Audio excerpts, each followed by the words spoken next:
चरित्र सारामृत अध्याय 4 सारांश. काय होईल जर प्रत्यक्ष मृत्यू तुमच्या दारात उभा असेल आणि साक्षात यमराजचे प्राण घ्यायला आले असतील. अक्कलकोटच्या स्वामींनी मृत्यूला सुद्धा रिकाम्या हाताने कसं परत धाडलं आज आपण पाहणार आहोत. अध्याय 4 जिथे काळ सुद्धा स्वामींच्या आज्ञेपुढे हातबल झालेला होता. हे चरित्र ऐकताना तुमचा श्वास रोखला जाईल, कारण यात दडले तुमच्या संकटावर विजय मिळण्याचं सर्वात मोठं गुपित. म्हणून शेवटपर्यंत नक्की पाहावा. श्री स्वामी समर्थ महाराजांनी मंगळवेढ्यात असताना प्रत्येक क्षणाला नवनवीन दिव्य लीला घडत होत्या. महाराजांच्या सानिध्यात येणारा प्रत्येक दुःखी जीव आनंदाने आणि समाधानाने पूर्णपणे न्यावून निघत असेल. स्वामी कधी भक्तांचे अवघड प्रश्नांचे उत्तर शब्दात न देता केवळ आपल्या मौनातच कन्फर्म करत असे. मंगळवेढ्यातील भक्तांचा आदळनिष्ठा पाहून साक्षात भगवंतही तिथे वास्तव्यात खूप मोठा आनंद मानत होता. पण स्वामींनी आता पुढच्या प्रवासासाठी आणि नवीन भक्ताच्या कल्याणासाठी तिथून प्रस्थान करायचं होतं. स्वामी महाराज चालत चालत मोहोळ नगरीमध्ये पोचले. तिथे एका मंदिरामध्ये विसावलेले होते. महाराज ते अलौकिक तेज पाहून तिथले लोक भारावून गेलेले होते. दर्शनासाठी गर्दी करू लागलेलं होतं. मोहोळच्या भूमीला स्वामींनी पावलांचा स्पर्श झाला. तेथील संपूर्ण वातावरण मंगलमय झालेलं होता. तिथे एक अत्यंत गरिबाचा आणि घरी स्वामी जेवणाचं आमंत्रण स्वीकारलेलं होतं. त्याला कायमचे कृतार्थ केलेलं होतं. स्वामींनी तिथे जगाला दाखवून दिले की भक्तीमध्ये श्रीमंती नाही तर केवळ मनाची शुद्धता लागते. महाराजांच्या केवळ एका दर्शनाने तिथल्या लोकांच्या जुन्या व्याधी संकटाचा पूर्णपणे नायनाट झालेला होता. मोहोळमध्ये असताना स्वामींनी अनेक भक्तांना भविष्यातील कठीण संकटापासून वाचवण्यासाठी मोठे कार्य केलेलं होतं. लोकांच्या आग्रहास्तव स्वामी तेथे काळ थांबले आणि भक्तांचा आशीर्वाद देऊन आलेले होते. स्वामींनी आता मोहोळ सोडून सोलापूरच्या दिशेने प्रवास केलेलं होतं. वाटेत अनेक निष्ठावंत भक्त त्यांच्यासोबत चालत होते. कडाक्याचे ऊन धूळ असूनही स्वामींच्या तेजस्वी चेहऱ्यावर मात्र तसबूरही थकवा जाणवत नव्हता.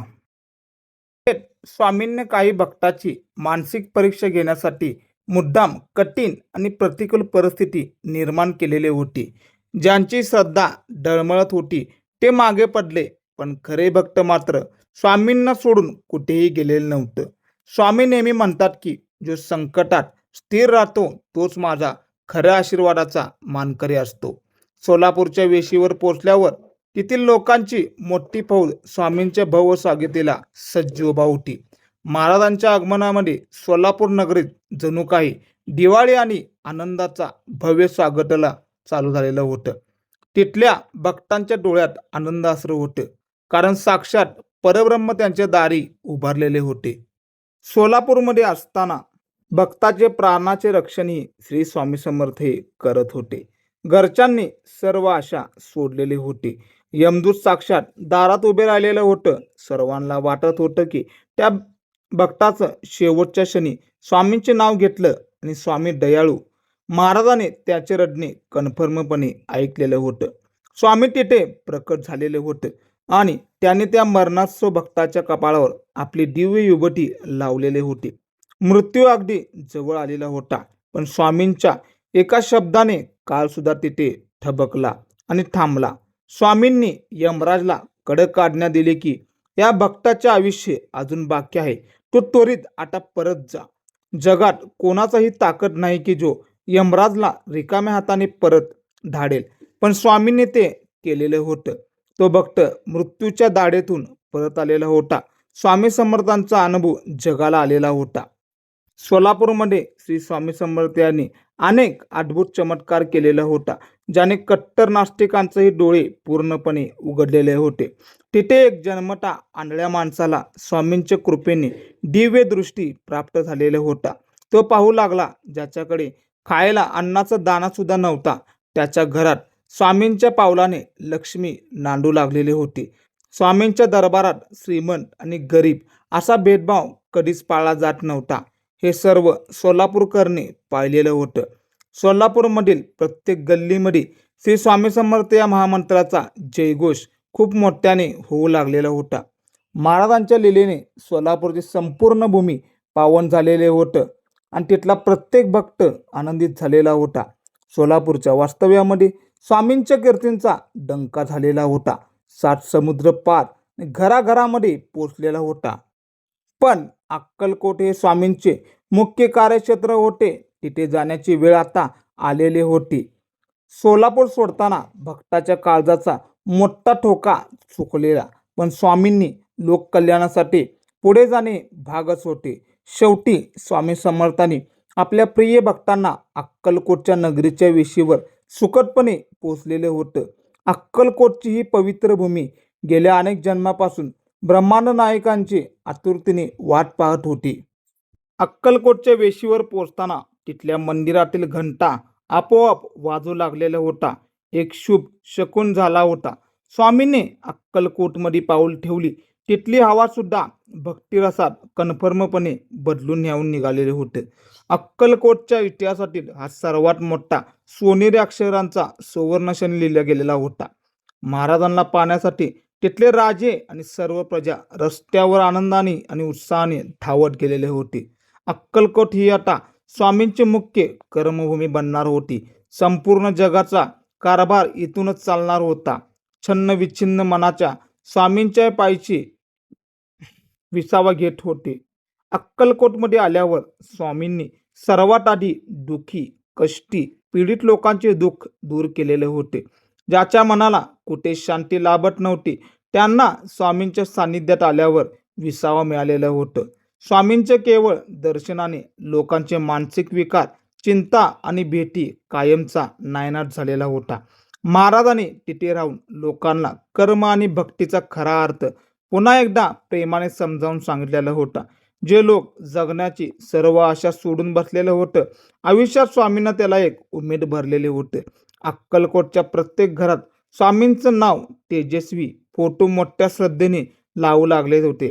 भक्तांच्या जीवनात अंधार दूर करण्यासाठी श्री स्वामी समर्थांनी स्वतः एक प्रकाश बनून तिथे अवतरलेलं होतं. अक्कलकोटचा राजा आता साक्षात परमेश्वर बनून लोकांच्या रक्षणासाठी समोर उभा राहिलेला होता. अक्कलकोटच्या राजाने स्वामींना आपल्या राजवाड्यात येण्याची विनंती मोठ्या नम्रतेने आणि प्रेमाने केलेली होती. स्वामींनी राजाचे सुद्धा भक्ती पाहून तिथे जाण्याचे मान्य केलेलं होतं. संपूर्ण राजवाडा पावन झालेलं होतं. राजवाड्यात बसून स्वामींनी केवळ राजाला नाही तर सर्वसामान्य प्रजेला आपल्या मायेचा हात दिलेला होता. तिथे स्वामींनी अनेक आध्यात्मिक रहस्याचा खुलासा केलेला होता, जो सर्वसामान्य भक्तांना प्रेरणा देणारा वाटलेला होता. राजवाड्यात असताना स्वामींची कीर्ती ऐकून परदेशातून सुद्धा अनेक लोक दर्शनाने मोठ्या आशेने येऊ लागलेले होते. महाराजांचे केवळ एका शब्दाने मोठ्या मोठ्या समस्याचे निराकरण तिथेच चुटकीसारखे होऊ लागलेले होते. स्वामी तिथे दाखवून दिले होते की राजा असो किंवा रंक, माझ्यासमोर सर्व भक्त समान आहेत. राजवाड्यातील सर्व वैभव सोडून स्वामी आता पुन्हा सामान्य लोकांमध्ये जाऊन आनंदात बसलेले होते. जो कोणी हा 4था अध्याय अत्यंत श्रद्धेने ऐकेल त्याच्यावरील मृत्यूचे मोठे संकट कायमचे टळेल. आयुष्यात जेव्हा तुम्हाला कोणताही मार्ग दाखवत नसेल तर तेव्हा हा अध्याय कन्फर्म तुम्हाला साथ देईल. तुमच्या घरातील जुनी आजारपण, आकारणी येणारी मोठी संकट या अध्यायाने पूर्णपणे नष्ट होतात. स्वामी म्हणतात, तुझ्या आयुष्याची दोरी माझ्या हातात आहे, तू फक्त माझ्यावर विश्वास ठेवा. अध्याय 4 ऐकणाऱ्या भक्तावर यमराजची वाईट नजर कधीच पडत नाही असे वचन स्वामींनी दिलेले आहे. तुमच्या व्यवसायात किंवा नोकरीतील येणारे मोठे अडथळे या अध्यायाच्या शक्तीने नाश होतील. मनातील सर्व भीती काढून टाका, कारण साक्षात मृत्यूला हरवणारे स्वामी समर्थ तुमच्या पाठीशी आहे. हा अध्याय श्रद्धेने ऐकल्यात अशक्य गोष्ट सुद्धा शक्य करण्याची ताकद यात आहे. माझ्या लाडक्या स्वामी परिवारानो, हा होता अध्याय 4चा विलक्षण, दिव्य आणि थरारक थोडासा सारांश होता. जर तुम्हाला स्वामींचे हे महात्म्य मनापासून आवडला असेल तर व्हिडिओला कन्फर्म लाईक करा. चॅनेलला सबस्क्राईब करून या परिवारामध्ये खूप अभिमानाने मोठा हिस्सा बना. कमेंटमध्ये श्री स्वामी समर्थ लिहायला अजिबात विसरू नका, कारण ते तुमचे खरे रक्षा कवच आहे. हा व्हिडिओ आपल्या गरजू मित्र-मैत्रीण शेअर करा ग्रुपवर. कदाचित त्यांचे आयुष्य यामुळेही बदलून जाईल. उद्या दुपारी आपण अध्याय 5वा स्वामींच्या पुढच्या अद्भुत लीला पाहणार आहोत. नेहमी लक्षात ठेवा, स्वामींचा हात ज्याच्या डोक्यावर आहे, या जगात कशाचीच भीती राहत नाही. तोपर्यंत सर्वांनी काळजी घ्या आणि कमेंटमध्ये श्री स्वामी समर्थ लिहायला विसरू नका. श्री स्वामी समर्थ.